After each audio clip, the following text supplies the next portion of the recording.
प्रिय चांदो मामा, सप्रेम नमस्कार. मामा, तुला पत्र लिहावं असं कितीतरी दिवसांपासून मला सारखं वाटत होतं, पण जमलंच नाही. आज मात्र तुला पत्र पाठवायचंच असं ठरवून लिहायला बसले आहे. अक्षरशः लक्षावधी किलोमीटर अंतरावरून या पात्रातून मी तुझ्याशी बोलत आहे. तू इतक्या दूर असलास ना तरी आम्हाला नेहमी जवळच वाटत आला आहेस. पृथ्वीवरच्या आम्हा सर्व मुलांचा आवडता मामा आहेस. लहानपणी आम्ही तुझ्याजवळ टोपी मागत फिरायचो. आज नाही उद्या या असं तू म्हणायचास. तो उद्या कधी उगवलाच नाही. जेवताना तुझ्या तुपवाटीत माशी पडायची आणि तू उपाशी राहायचास.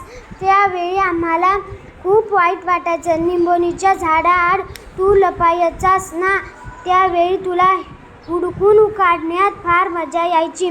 तू सापडलास की आम्हाला किती आनंद व्हायचा म्हणून सांगू. आणि ए मामा, त्या लिंबोणीच्या झाडाआडून किती छान दिसायचास रे तू. पौर्णिमेच्या रात्रीस तू मोहक रूप, काय वर्णाव तुझं. चांदणं पृथ्वीवर पडलं की समुद्राला भरती येते ना, त्याचप्रमाणे त्या रात्री सगळी सृष्टीच शोभायमान होते. राने वने आनंदात डोलू लागतात.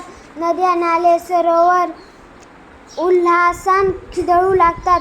मुलामुलींचा नव्हे तर इथल्या प्रत्येकाला तू मनापासून आवडतोस. सगळ्यांना जवळचा वाटतोस.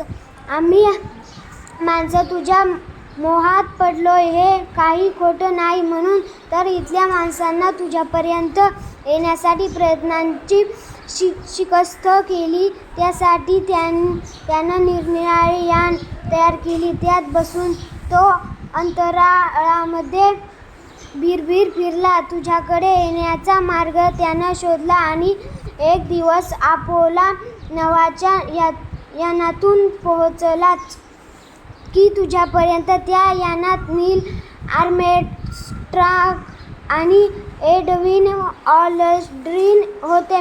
तुला भेटले की नाही खरं सांग हां चांदोमामा. त्यावेळी तुला काय वाटलं रे? पृथ्वीवरची मुलं भेटली म्हणून आनंद झाला असेल ना तुला.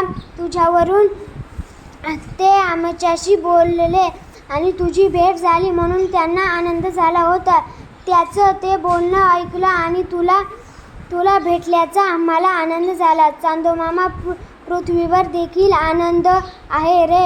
मौजच मौज आहे. मग येशील ना तू आमच्याकडे या पृथ्वीवर.